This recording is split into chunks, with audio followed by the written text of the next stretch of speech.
வணக்கம் friends, beetroot எறா தொக்கு எப்படின்னு செய்யலான்னு போய் பார்க்கலாம். ரெண்டும் தனித்தனியில் ஒன்றா செய்ய போகிறோம். எப்படின்ட்டு வாங்க வீடியோவில் போய் பார்க்கலாம். வெங்காயம் சேர்த்துக்கலாம். இப்போ நம்ம இந்த பீட்ரூட் போட்டு எறா தொக்கு செய்யலாம். ரொம்ப நல்லாயிருக்கும். நீங்களும் இதே மாதிரி செஞ்சு பாருங்கள். எண்ணெய் ஊற்றி வெங்காயம் போட்டு நல்லா வதக்கிக்கலாம்.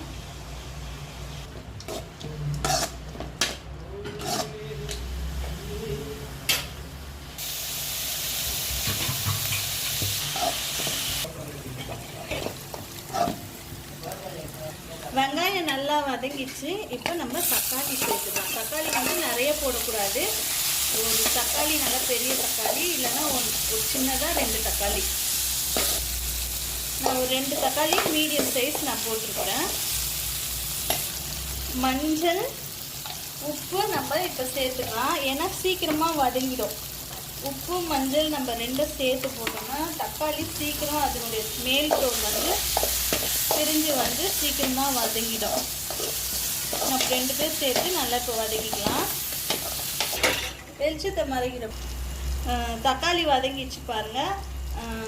இப்போ பீட்ரூட் போட்டுக்கலாம். நம்ம கட் பண்ணி வச்சுக்கிற பீட்ரூட், உங்களுக்கு எவ்வளோ பீட்ரூட் போடணுமோ உங்களுடைய விருப்பம் தான். எறாக்கு ஏற்ற மாதிரி போட்டுக்கோங்க. இல்லை பீட்ரூட் நிறையா எறா கம்மியாக அப்படி கூட செய்யலாம். நம்ம இஷ்டம்தான் இது. நான் காய் நிறைய போட்டுக்கிறேன். போட்டு ஒரு கலரிட்டு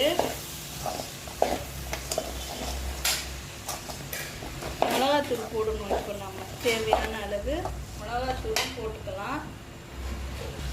மிளகாத்தூள் கொஞ்சம் நிறைய போட்டிங்கன்னா தான் இந்த தித்திப்புக்கு உங்களுக்கு நல்லா டேஸ்ட்டாக இருக்கும். இல்லைன்னா காரம் கம்மியாக இருக்கும். இல்லை நாங்கள் காரம் சாப்பிட மாட்டோம் அப்படின்னீங்கன்னா அது உங்களுடைய விருப்பம். நான் நல்லா காரமாக செய்கிறேன். ஏன்னா நான்வெஜ்னாலே கொஞ்சம் காரம் இருக்குது, நல்லது. நல்லா கலரிக்கலாம். நல்லா கலரிக்கோங்க.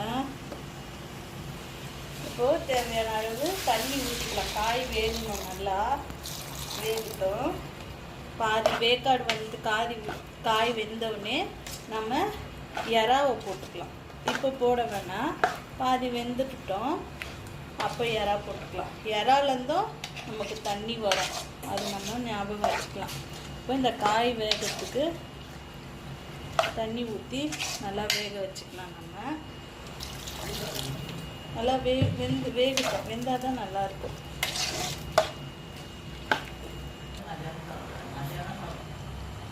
காய் பாருங்கள், இப்போ நல்லா வெந்துருச்சு. இன்னும் கொஞ்சம் தான் காய் வேகணும். இந்த டைமில் நம்ம எறா போட்டுக்கலாம். அப்போ 2மே வேக கரெக்டாக இருக்கும். இப்போ இதுலேருந்தும் கொஞ்சம் தண்ணி வரும். நம்ம இந்த தண்ணியை சுண்ட வைக்கணும். இது நல்லா இருக்குமா யோசிக்காதீங்க. உண்மையாக நீங்கள் ஒரு தடவை ட்ரை பண்ணி பாருங்கள். ரொம்ப நல்லாயிருக்கும் இது.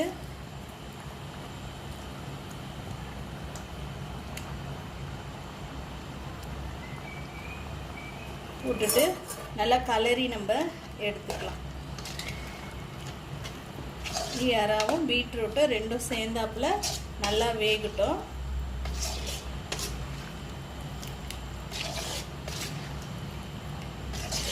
இப்போ மூடி வச்சிடலாம். மூடி வச்சு வேக வைக்கிறது ரொம்ப நல்லது. அப்போ தான் காயினுடைய சத்துலாம் வெளியில் போகாது சொல்லுவாங்க. அந்த ஆவி மறுபடியும் நம்ம பாருங்கள், நல்லா வெந்துடுச்சு. காயும் நல்லா சுண்டுடுச்சு. இது கண்டிப்பாக இந்த மாதிரி செஞ்சு பாருங்கள், நல்லாயிருக்கும். எப்படி இருக்குல்ல இது பார்க்கும்போது? இப்போ எனக்கு எப்படி தெரியுமாங்க ஃபீல் ஆகுது?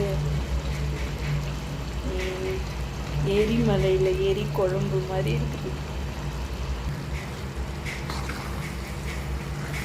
வா, நல்லா டேஸ்ட்டாக இருக்குங்க. சாதாரணமாக நினைக்காதீங்க. பீட்ரூட் ரொம்ப நல்லது. நம்ம இந்த மாதிரி எப்படியாவது ஒரு மாதிரி டிசைன் பண்ணி நம்ம செஞ்சு கொடுத்தோம்னா பசங்க நல்லா சாப்பிடுவாங்க. இதே நம்ம சிக்கன் போட்டு கூட செய்யலாம். ரொம்ப நல்லா டேஸ்ட்டாக இருக்கும். சிக்கன் போட்டு செஞ்சிங்கனாலும் ரொம்ப நல்லாயிருக்கும். சிக்கன் பீஃப் இந்த மாதிரி போட்டு கூட செய்யலாம். பீட்ரூட் வந்து நம்ம மட்டன்லேயும் போடலாம். டேஸ்டியான பீட்ரூட் எறா தொக்கு ரெடி. இப்போ நம்ம சாப்பிட்டு பார்க்கலாம். நல்லாயிருக்கும்.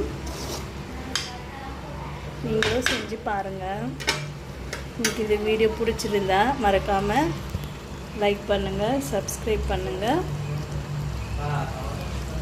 பீட்ரூட் எறா தொக்கு.